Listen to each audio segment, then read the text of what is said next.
અહીંયા ઉપસ્થિત આપણા પૂર્વ સાંસદ અને બધાના સુખ દુઃખમાં સાથે રહેતા આદરણીય શ્રી પરબતભાઈ પટેલ સાહેબ, માન્ય ધારાસભ્ય શ્રી લવિંગજીભાઈ ઠાકોર, માન્ય ધારાસભ્ય શ્રી સ્વરૂપજીભાઈ ઠાકોર, આપણા બેન નૌકાબેન પ્રજાપતિ, બેન રેખાબેન ચૌધરી, પૂર્વ સાંસદ અને મારાય પ્રમુખ, હું યુવા મોરચામાં મહામંત્રી હતો ત્યારે મારા પ્રમુખ તરીકેનું કામ હતું એવા માન શ્રી દિનેશભાઈ અનાવાડિયા, માન્ય અણદાભાઈ, માન્ય ગોવાભાઈ, મારા ભાવાબા, ભાગશાળી ભાવાબા, સાથે કેશુભાભાઈ અમારા વાઇસ ચેરમેન શ્રી, સાથે આપણા હરજીવન કાકા, આપણા પૂર્વ મંત્રી શ્રી, બધાના હવે ચહેરા દેખાતા નથી, મગનલાલ દેખાય છે, વીરજીભાઈ દેખાય છે, સવસીભાઈ પૂર્વ ચેરમેન શ્રી, સાથે પૂર્વ ચેરમેન નથાભાઈ, જીગરભાઈ, અહીંયા બધાના નામ લઈએ કે એવા તમામે તમામ આગેવાનો, સન્માન્ય નેતૃત્વગણ, પૂર્વ ધારાસભ્યશ્રીઓ, સહકારી આગેવાનો, અહીંયા બધાના નામ હાંકાજીથી કરીને શેખ અમથાબાથી જગાભાઈ, રતનસિંહભાઈ, અમારા ટાકરવાળા ચેપીભાઈ, સાથે ફતાભાઈ ધરિયા, અમથુજી ઠાકોર, અહીંથી અમારા મિસ્ટર તરક, ઈશ્વરભાઈ તરક, સાથે ચમનજી ઠાકોર કાંઠથી, હામદબા, ચેલભાઈ, ભાઈ વીકે, અમારા શિરવાડિયાજી, નિલેશભાઈ, લાલજીભાઈ, અમરતભાઈ રબારી, ગિરીશભાઈ અમારા અણદાભાઈના ખાસ માણસ અને અમારા આગેવાન, સાથે બાહુભાઈ, ધજાભાઈ, ડૉક્ટર ગણેશભાઈ, લાલજીભાઈ, સરપંચ ભગુભાઈ, આમ બધાના નામ એટલા માટે મેં લીધા નામ, મેં કીધું જેટલા નામ લઈ શકાય છે, તો બીજી લાઈન લઉં તો થાય એવું છે. ત્રીજા બધા આગેવાનો અહીંયા બેઠા છો, તમામે તમામ આગેવાનો, વડીલો, કેમ કે તમે બધા ઘણી વખત એવું થાય ને કે અમને એમ માને કે હવે અધ્યક્ષ થયા, મોટા થયા એટલે આપણને ભૂલી ગયા છે, પણ ભૂલ્યો નથી, બધાનું યાદ છે. એમ તમે અહીંયા બેઠેલા તમામે તમામ આગેવાનોના નામ સાથે બધાની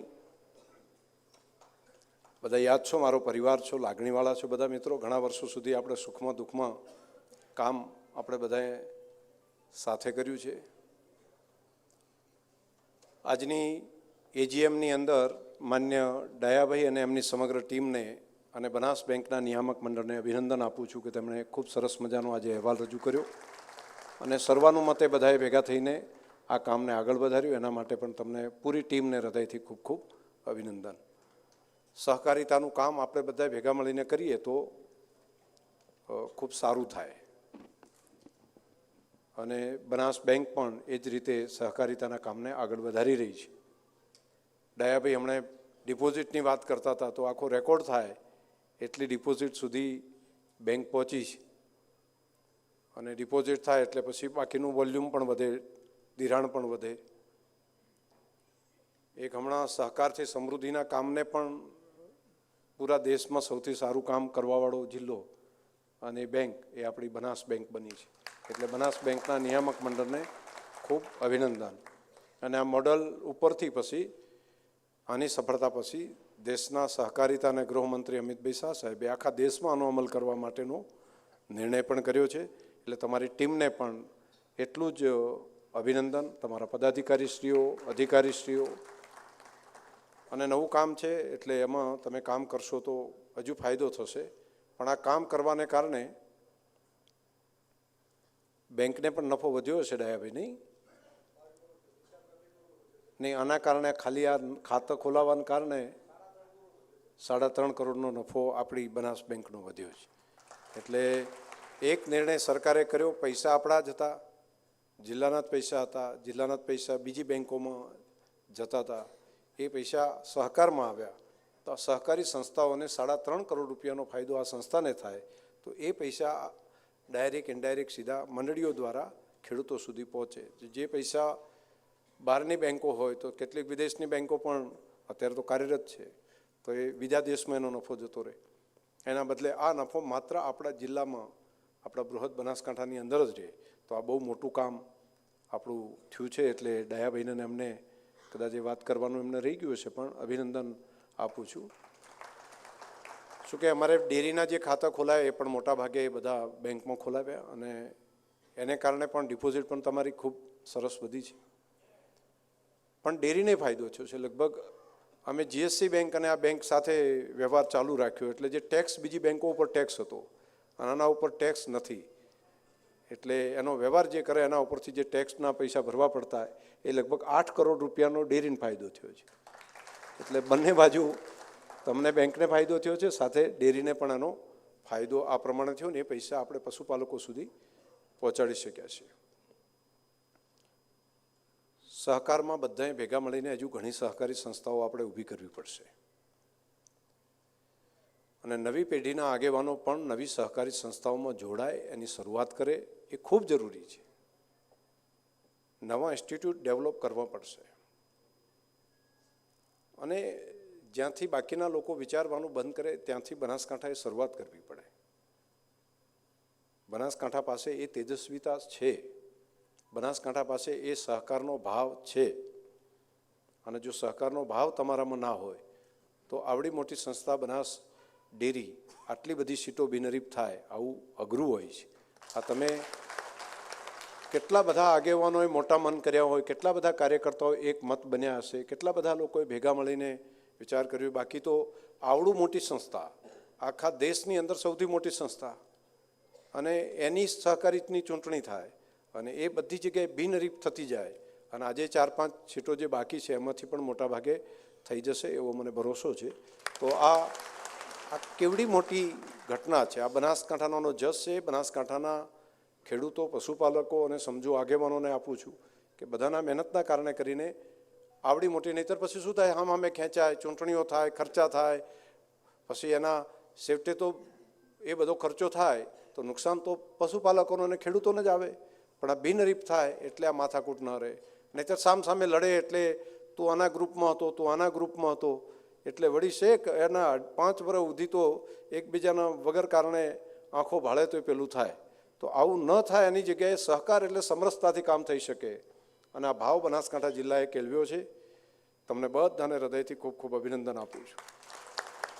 મેં જોયું છે અગાઉ બેંકમાં પણ સમરસતા થઈ હતી, ગયા વખતે ડેરીમાં પણ સમરસતા થઈ, અને આ વખતે પણ એ દિશાની અંદર લગભગ 1-2 સીટોને બાદ કરતાં મોટા ભાગે થઈ જશે એવું દેખાય છે. ને આનું જોઈને બાકી જગ્યાએ પણ બાકી લોકો પણ શીખી રહ્યા છે કે આપણે પણ આ ભાવ આપણે ઊભો કરીએ, અને સહકાર એટલે સમરસતાથી કામ કરી શકાય. એટલે એક આ કામ માટે પણ તમને હૃદયથી અભિનંદન. બીજું, સહકારી સંસ્થાઓ નવી ઊભી કરવા માટે મહેનત કરવી પડે. આપણે ત્યાં આગેવાનો ખૂબ છે, પણ મોટાભાગના આગેવાનો એકનું એક કામ કરે છે, અને એકની એક મંડળીઓમાં મંડી પડે છે. મંડળીથી ગામની મંડળીમાંથી બહાર જ નથી આવતા. તમે તાલુકાના આગેવાન છો, તમે જિલ્લાના આગેવાન છો, તમે રાજ્યના આગેવાન છો, તમારા ક્ષમતા એટલી બધી છે, પરંતુ કમ્ફર્ટ ઝોનથી તમે બહાર નથી આવતા. કમ્ફર્ટ ઝોનથી આપણી શક્તિઓને આપણે બહાર કેળવતા નથી. તો તમે બધાને મારી પ્રાર્થના છે કે એક તાલુકા કક્ષાની કે જિલ્લા કક્ષાની મોટી સંસ્થાઓ બનાવો. નહીંતર એક મંડળી છે 2 કરોડ, 2 કે 4 કરોડ, પછી ડાયાભાઈનું માથું ખાય, ડિરેક્ટરોનું માથું ખાય, અમારું ધિરાણ કરો, પછી ધિરાણનો ફાયદો શું? બહુ બધો એપીએમસી, એનાથી કશું મોટું હોય નહીં. તો આ એક જ નથી સંસ્થા, એના સિવાય ઘણું બધું છે. દાખલા તરીકે બનાસકાંઠા જિલ્લામાં એક કામ કરવા જેવું છે. તમને બધાને લાગશે કે શંકરભાઈ તમે આ શું વાત કરો છો, અને ન ગમે એવું કામ, ઘણા બધા તેની ટીકા કરે ને એવું કામ, પણ એ કરવું પડશે. દાખલા તરીકે રોજના આપણે ત્યાં પશુ કેટલા મરી જાય છે, ગાય ને ભેંસ, તો લગભગ આવડી મોટી 30 લાખ જેટલી ગાય ને ભેંસો છે, એની અંદરથી મિનિમમ 300-400 તો આખા જિલ્લામાંથી ને રોજના ગાય ભેંસ મરતા હોય. હવે એને ક્યાં નાખવું એ પ્રશ્ન છે, અને એનો નિકાલ શું કરવો એ પ્રશ્ન છે.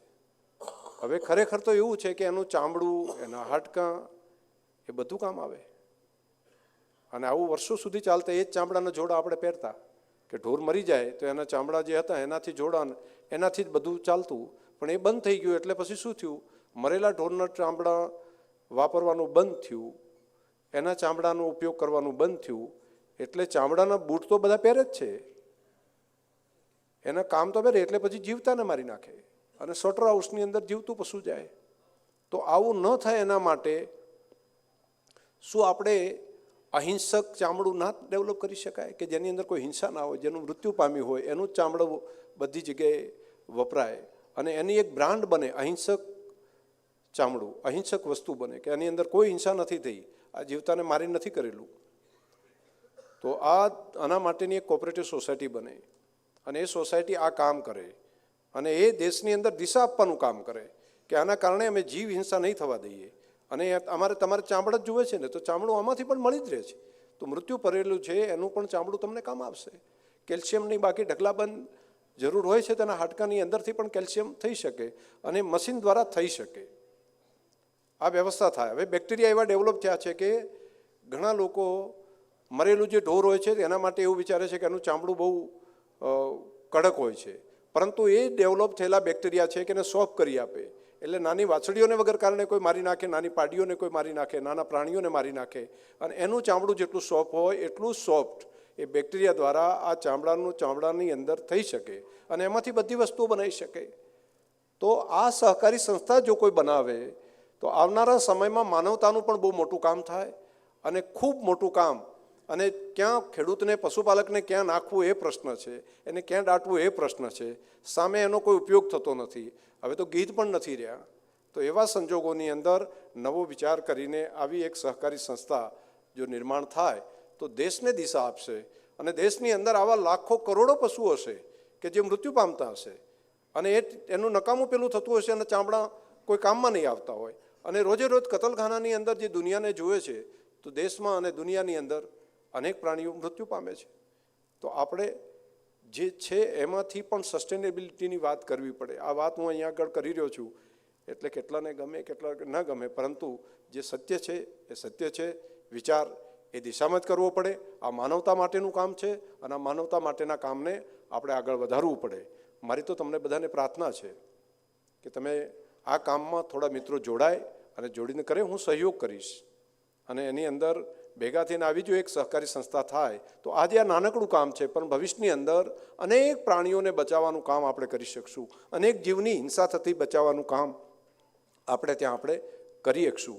તો આ કામ, આવા કામો પણ સહકારી ધોરણે કરવા પડે. આવું કોઈ કામ બીજા લોકો નહીં કરે કેમ કે એની અંદર બહુ મોટા નફા નહીં હોય, પરંતુ નફાની જગ્યાએ સહકારિતાથી પ્રજા કલ્યાણ માટે, પ્રકૃતિના કલ્યાણ માટેનું વિચાર આપણે બધા ભેગા મળીને કરી શકીએ.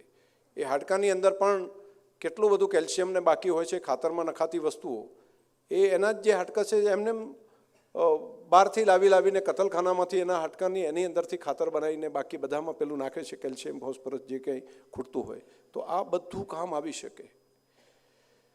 બીજું પર્યાવરણનું કામ જે છે એમાં હવે આપણે ત્યાં એક મોરિંગા કરીને જેને આપણે સરગવો કહે છે, આ હરગવો એ ખરેખર સરગવો જ છે. એની અંદર એટલું બધું પોષક તત્વો છે કે જો માણસ પણ જો એના થોડા પાંદડા રોજે રોજ ખાય, એની જો સિંગ ખાય તો એની અંદર ન્યુટ્રિશન વધી જાય.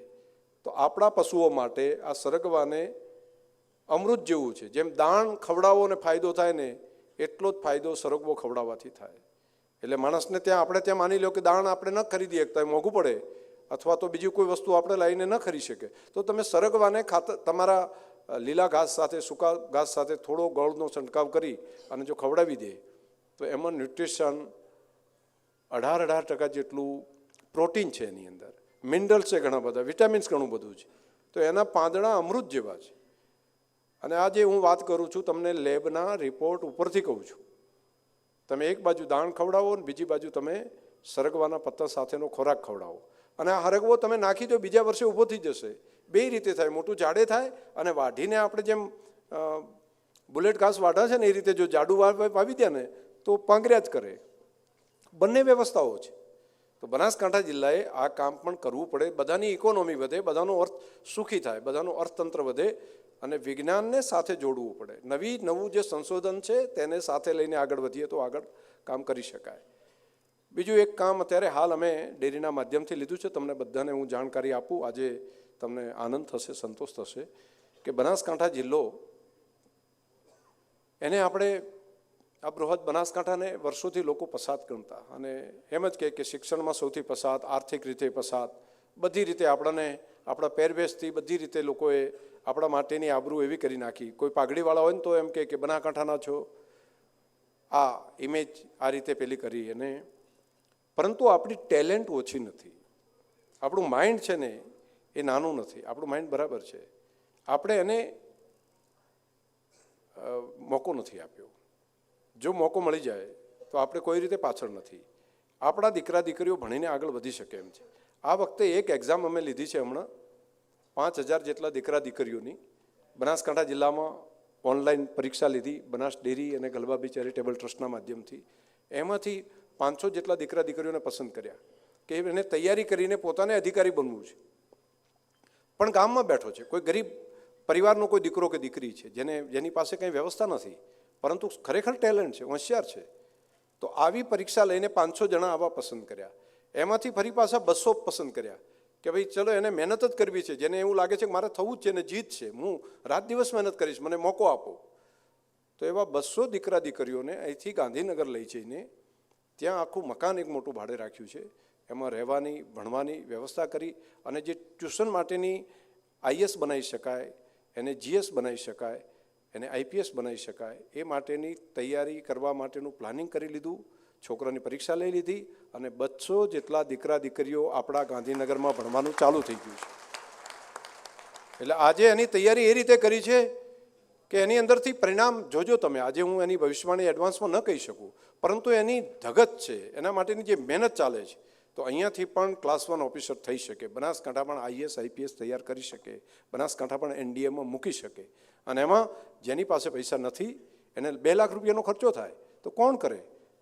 તો આટલો બધો ખર્ચો કોઈ ગરીબ પરિવાર નહીં કરી શકે. તો એમાં નોમિનલ ચાર્જિસની અંદર ત્યાં ભણાવવા માટેની વ્યવસ્થા ઊભી કરી છે. હવે એવું જ એક મોટું ઇન્સ્ટિટ્યૂટ અહીંયા 200 ત્યાં તો ગયા પણ બાકીના છે એને તો એક પાલનપુરમાં આપણે મોરિયા મેડિકલ કોલેજ છે, ત્યાં એક હોલ તૈયાર કર્યો છે કે બધા કદાચ ગાંધીનગર જઈ ના શકે પણ અપડાઉન કરીને આજુબાજુના 3-4 તાલુકા અહીંયા આગળ રહીને ભણી શકે, એની ટ્રેનિંગ આપે. તો કદાચ એ ક્લાસ 1 ઓફિસર ના થઈ શકે પણ બાકીની કોમ્પિટિટિવ એક્ઝામમાં એ પોલીસમાં જઈ શકે, તલાટી થઈ શકે, SO થઈ શકે, બાકીનું કામ કરી શકે. તો એની તૈયારી માટે આપણે દિવાળી પહેલાં ચાલુ કામ અહીંયા કરી નાખશું. પણ ખાલી પાલનપુરમાં એટલું નહીં, એવું ને એવું એક ઇન્સ્ટિટ્યૂટ આપણે કરી રહ્યા છે. આપણા સનાતનનો ડેરીનો પ્લાન્ટ છે, ત્યાં એક જગ્યા પડી છે, એક હોલ, એની અંદર કરી છે. ત્યાંના આજુબાજુના 3-4 તાલુકા ત્યાં આવી શકે. એક થરાદની અંદર આપણે કરી રહ્યા છીએ, થરાદમાં જે આપણું શીત કેન્દ્ર છે એના માટેનો જે હોલ છે, તો આજુબાજુના 3-4 તાલુકા ત્યાં થઈ શકે. તો આ કામની સાથે સાથે આખો બનાસકાંઠાનું સાર્વજનિક રીતે બધું એનું ઉત્થાન થાય અને બધું બધી રીતે આગળ વધે એ માટે આપણે કામ કરવું પડે. સહકારી સંસ્થાઓ હોય કે બાકી હોય, સમગ્રતઃ વિચાર કરવો પડે. જે રીતે જળસંચયનો વિચાર આપણે કર્યો કે ધરતીમાં જળ આવે તો એનો ફાયદો થાય, જે રીતે પર્યાવરણનો વિચાર કરીએ છીએ કે વૃક્ષો જો થાય તો આવતી પેઢી માટે આપણે કંઈક આપતા જઈએ. તો એવા જ કામો નાના સહકારના બધા આપણે ઉપાડવા પડશે. એક બનાસના મુખ્ય આગેવાનો ત્યાં બેઠા છો એટલે એ વાત કરીને મારી વાત પૂરી કરીશ. એક મારી પ્રાર્થના છે, જો બનાસકાંઠાને આગળ લઈ જવું હોય તો આપણને લાગે કે આપણી નવી પેઢી આગળ વધે એના માટે હોય તો કેટલીક જે આપણી ત્રુટિઓ છે એને આપણે ઠીક કરવી પડશે. એમાંની એક ત્રુટિ આપણે ત્યાં શિક્ષણનો અભાવ, એના કારણે આપણે પાછળ રહ્યા. સૌથી મોટી જેમ પાણીની ત્રુટિ એ આપણને અભાવ રાખ્યો, એવી જ એક ત્રુટિ છે આપણે ત્યાં વ્યસનોની. અને કોઈ જગ્યાએ ન હોય એ રીતની વ્યસનોને સામાજિક માન્યતાઓ મળી હોય એવો જિલ્લો એટલે બનાસકાંઠા છે. હું બહાર જઈને તમે જુઓ તો ખબર પડે. આપણે તો ત્યાં બેઠા હોય તો કોઈ બીડી બધાની હાજરીમાં પીતા હોય કોઈને કંઈ ખરાબ લાગતું જ નથી. તો કે એમ જ હોય ને, બધા ભેગા મળે બીડીઓ જ પીવે ને. કોઈ કહુંબો પીવે તો એમ લાગે એ તો એમ જ હોય ને. કોઈ બાકી એટલે એને જેને માન્યતા એ રીતે સામાજિક માન્યતાઓ મળી ગઈ કે એને એવું પણ ના લાગે કે આ વ્યસન કે આવી ખરાબીને આપણે એક્સેપ્ટ કરી નાખ્યું, સ્વીકૃતિ કરી નાખીને જીન્સમાં ઉતરી ગયું. અને ધીમે ધીમે વંશ પરંપરાગત એના બાપા પિતા હતા, દીકરો પીવે, એના દીકરો પીવે, એનો દીકરો પીવે, ત્યાં સુધી આપણે ત્યાં પહોંચી ગયું અને 8-10 પેઢીઓને ખૂબ મોટું નુકસાન કર્યું છે. એને બહુ ઝડપી બંધ કરવું પડે, બહુ ઝડપી બંધ કરવું પડે એક કામ. અને ત્રીજું એક કામ, અમે ખૂબ લોકોને કામે લગાડ્યા હતા, ઘણા ભણેલા ગણેલા લોકો, બાકી અનુભવી માણસો, બધાના પછી કહું છું આમાં સુધારો કરીએ તો આપણને જેમ શિક્ષણથી મોટો ફાયદો થશે, જેમ જળસંચયથી ફાયદો થશે, એવો વ્યસન મુક્તિથી ફાયદો થશે. જિલ્લો આગળ વધશે. અને એમાં સહેલું કામ એક આપણો ઈગો ખૂબ છે. ઈગો એને સોફ્ટનેસ રાખવી પડે. સોફ્ટનેસ આપણે કોઈ પણ માણસને એને એકબીજાને નમતા આવડતું જ નથી. આપણા સ્વભાવમાં ઉતરી ગયું છે. આપણને એમ કે જે ટાઈટ રહે ને, આમ કડક કડક રહે ને, એ બહુ જોરદાર કહેવાય એમ. એટલે આપણે ઘરેથી જ એના છોકરાને સંસ્કાર એ જ આપે છે. આમ જો કોઈનું હાંખી નહીં લેવાનું, ત્યાંથી શરૂઆત કરે. એટલે એ એનું અધઃપતન ચાલુ કરી દીધું છે. અને એમ લાગે કે કોઈ આમ ટાઈટ થઈને ફરતા હોય ને તો એને એમ કે મારો બેટાનું આમ છે એમ. તો આ મારું બેટું, આ જે ઈગો છે, એણે ભયંકર નુકસાન કરી નાખ્યું. અને એણે આપણને આગળ વધતા અટકાવી દીધા. અને આપણને અટકાય એવું નથી, દુનિયાની અંદર આખા તમે જુઓ, જાપાન જે રીતે આગળ વધતું, એના ઉપર બોમ્બ બાઇન્ડિંગ થયું. અને એ પછી દુનિયાએ બધા લોકોએ કીધું કે તમારે આ દેશે, અમેરિકાએ આમ કર્યું, પહેલાં આમ કર્યું બધું, અને આખું દેશ નેસ્ત નાબૂદ થઈ ગયો. એ પછી ફરી નિર્માણ કરવાનું હતું કે ભાઈ આપણે જે થયું એ આ અણુબોમ્બ નાખ્યા પછી ફરી જીવતા તો રહેવું પડશે ને, ફરી ચાલુ તો થવું પડશે ને. તો હવે આપણે કઈ રીતે આગળ વધશું અને આપણે શું કરવું એમ. તો કેટલાય કીધું ફરી ઉદ્યોગ ચાલુ કરો, કેટલાય કીધું કે આપણી મિલિટરી સારી બનાવો અને મજબૂત એવી મિલિટરી બનાવો કે જેથી કરીને એનો દુનિયા આપણને કંઈ ના કરી શકે. કેટલાકે એવું કીધું કે અહીંયા આ કામ કરો, બીજાએ કીધું કે આ કામ કરો. એના માટેના જાણકાર અનુભવી માણસો ભેગા થઈને બેઠા, એના પ્રોફેસરોને લાવ્યા, યુનિવર્સિટીના લોકો જે હતા એ બધા ભેગા થયા અને કીધું કે આપણી ખામી શું. તો બધા લોકોએ ખામી મોટાભાગનાએ કીધું કે આ તો અમેરિકાનો એનો ઈગો છે, એણે આમ કર્યું તેમ કર્યું, એના કારણે કરીને આ તકલીફ આપણે ત્યાં થઈ. મિત્રો, ભેગા થઈને પરિસ્થિતિ એવી ઊભી થઈ કે બેસો બેન, બેસો. મારી વાત ઉપર ધ્યાન છે તમને બધાને? આમ કહેવા સાંભળવા જેવી છે કે પૂરી કરું? આ વાત બનાસકાંઠા જિલ્લો જો યાદ કરે અને જો અમલમાં કરશે તો વ્યક્તિ તરીકે, સમાજ તરીકે, ગામ તરીકે કે જિલ્લા તરીકે માનસો તો કરોડ રૂપિયાની વાત છે. જાપાનનું ઉદાહરણ લેવા જેવું છે. આ જાપાને એમ કર્યું કે હવે શું કરવું આપણે, તો આ બધી મિલિટરી બનાવવાની વાત કરી, આ કરો, શિક્ષણને આગળ વધારો, બધી વાત કરી. પહેલાં બધાના અંતે દિવસો સુધી વાત કર્યા પછી એમણે નક્કી કર્યું કે આપણે નેસ્ત નાબૂદ થઈ ગયા છીએ, દુનિયાના ઇતિહાસમાંથી આપણે લગભગ સાફ થઈ ગયા છીએ.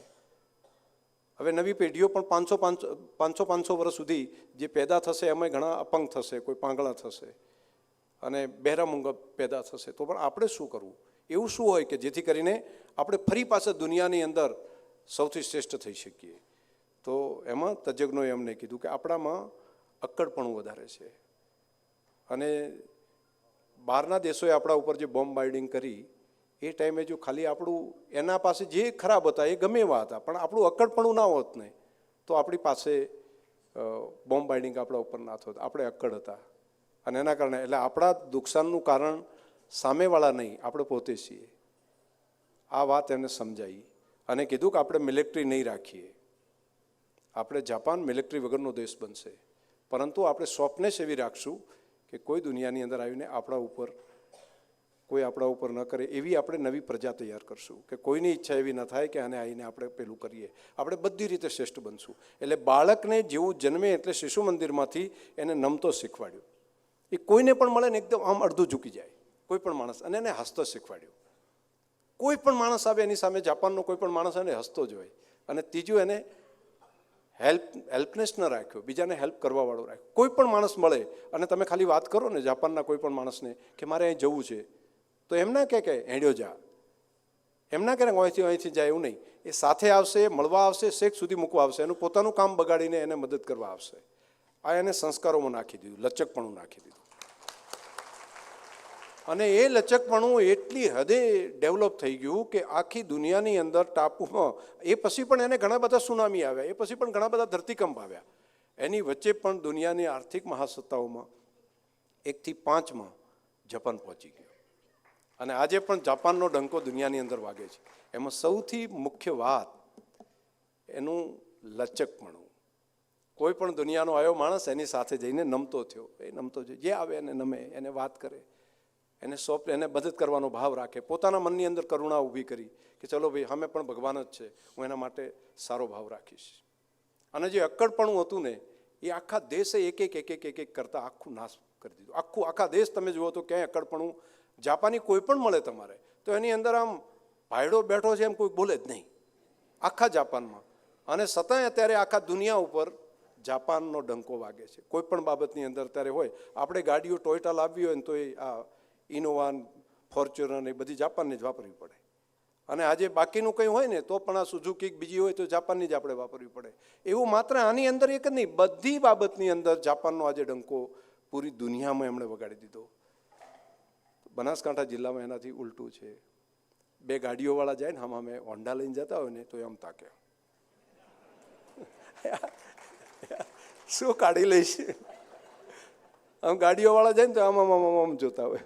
હવે તારું ટેન્શન બગડશે. હું તો ઘણી વખત હસતો હોઉં, અત્યારે તો મારે નથી અનુભવ થતો, પણ પહેલાં તો એ વગર કારણે આમ જઈને એને એમ લાગે આપણે ભાઈડા આમ જોરદાર થયા. અને જે કોઈ ગુસ્સે થાય, જે કોઈ મોઢું બગાડે તો એનું મોઢું જ બગડે. એને થોડા સામેવાળાને થોડી અસર કરે, પણ સૌથી વધારે તો એના હોર્મોન્સ જે છે એ નેગેટિવ થવાના છે. એ નેગેટિવ થતો જાય, ધીરે ધીરે એવો સ્વભાવ થઈ જાય. તો આપણે પ્રાણીઓ નથી. અને એનું થવા પાછળનું કારણ શું છે? સતત આપણે પ્રાણીઓ વચ્ચે રહ્યા. આપણે બહાર જવાની શક્યતાઓ બહુ ઓછી હતી, એટલે ગાયો વચ્ચે રહ્યા, ભેંસો વચ્ચે રહ્યા, કૂતરા વચ્ચે રહ્યા, અને બધા લડ જ કરે. એમ ગાયો લડે, ભેંસો લડે, બળદે લડે.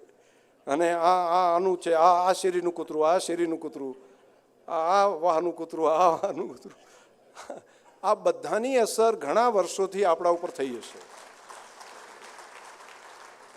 હું તમને બધાને પ્રાર્થના કરું છું, ઇતિહાસ સોફ્ટ પાવરનો છે અને વર્લ્ડ આખોની અંદર સોફ્ટ પાવર રૂલ કરશે.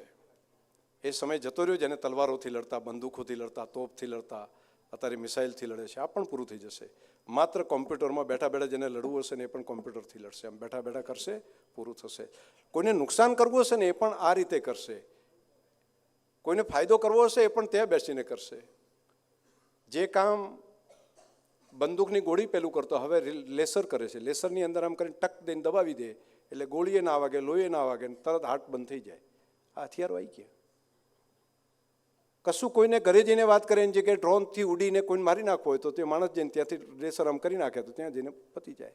હવે આ દુનિયા હોય તો એ ટાઈમે આ માનવતાનું નુકસાન કરવાવાળી જે આખી વ્યવસ્થા બની છે ત્યાં એને બચાવવું હોય તો બચાવવા માટેનો રસ્તો સોફ્ટનેસ છે.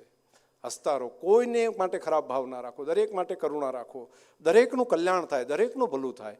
હું શું કામ થોડા વર્ષ માટે આપણે જીવવાનું હોય, 50-100 વર્ષ જીવવાનું, એની અંદર કોઈકને નુકસાન કરતા જઈએ કે કોઈકને લાભ કરતા જઈએ. આપણે ન હોઈએ ત્યારે પણ જેટલાને થઈ શકે એટલાને ફાયદો કરતા જવું, દરેકનું કલ્યાણ થાય, પ્રાણી માત્રનું ભલું થાય. એ વનસ્પતિ હોય, જીવજંતુ હોય, મનુષ્ય હોય, દરેકનું કલ્યાણ થાય એના માટેનો વિચાર કરો. અને આ જ ભાવ સાથે કામ કરીએ તો સર્વ ભવંતુ સુખીન સર્વ સંતુ નિરામયા. આ વાત જે આપણા ઋષિમુનિઓએ કીધી છે એને આપણે અક્ષર બનાસમાં ઉતારીએ કેમ છીએ અને આ ટીમ કરીએ કેમ છે. હું એટલા માટે તમારી પાસે કહું છું, પણ એક જ મંડળી માટે લડ ના કરો. આ મારીને તારી એમાંથી બહાર કંઈક નવું બનાવો ને. અને આખા ગામના લોકો, બધા લોકો તમને ઘણી વખત તો શું લડવામાં જ કાઢે છે. કોઈ આપણને પથ્થર મારે ને તો આપણે એને પથ્થર ઠોક્યા કરીએ. એવું નહીં કરવાનું. એનો રસ્તો એવો કરી નાખવાનો. દાખલા તરીકે કોઈ તમને પથ્થર મારે, મને કોઈ પથ્થર મારે તો મારે શું કરવું? હું એને પથ્થર વળતા મારું? ના, એવું ના કરાય. મારે એટલી ઊંચાઈ ઉપર જતું રહેવું પડે કે એનો પથ્થરો અહીંયા પોકે જ નહીં. આ સારામાં સારો રસ્તો છે. હું પોતે જ મહેનત એ ભલે છોડ્યા કરે, છોડીને માથે જ આવે. તો આ તમે કરી શકો બધા. આમાં કંઈ નવો વિષય નથી. તમે એમ લાગો કે ચલો તમે તો સુધરી ગયા, પણ સામેવાળા માર કરે તો શું કરવું?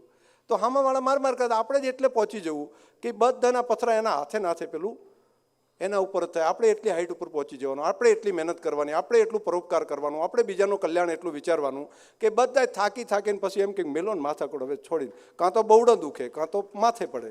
આપણે અને એના માટે એમને ના પાડવી તમે ના છોડશો ભાઈ, એના હાથે સમજી જ જાય.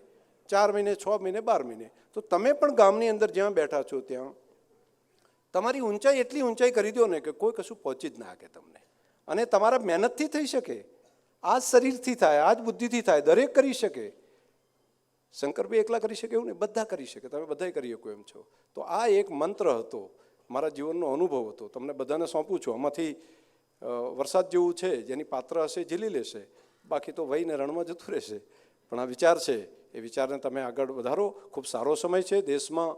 મોદી સાહેબ અને અમિતભાઈ સાહેબ, આ બંનેની સરકાર સહકારિતા માટે ખૂબ બળ આપવાવાળી સરકાર છે અને એમણે ખૂબ મહેનત કરી રહ્યા છે કે નાના નાના માણસો કઈ રીતે બેઠા થાય, નાના નાના ખેડૂતો કઈ રીતે આગળ વધી શકે. સહકારીનું આખું નવું મંત્રાલય બનાવ્યું આઝાદીના આટલા વર્ષો પછી. એની અંદર રાત દિવસ અત્યારે હું જોઉં છું અમિતભાઈ સાહેબ જ્યારે મળે ત્યારે ગૃહ ખાતા કરતાં વધારે ચિંતા સહકારની કરે છે કે મારે આવા નાના નાના માણસોને મારે બેઠા કરવા છે. આવી પોલિસીવાળી સરકાર હોય તો એનો લાભ આપણે લઈએ. આ સંસ્થાઓ બનાવી છે 5, પણ આખા દેશમાં સૌથી વધારે સભાસદો બનાસકાંઠાના બનવા પડે.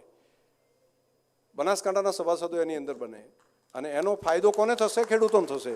એ 18%, 20% ડિવિડન્ડ આપશે ને એ મંડળીમાં આવશે. મંડળીમાં આવશે ને તો મંડળીમાં કંઈક હશે તો ખેડૂત સુધી પહોંચશે. તો એમાં પણ જેટલું થઈ શકે એટલું કામ ભેગા મળીને કરો.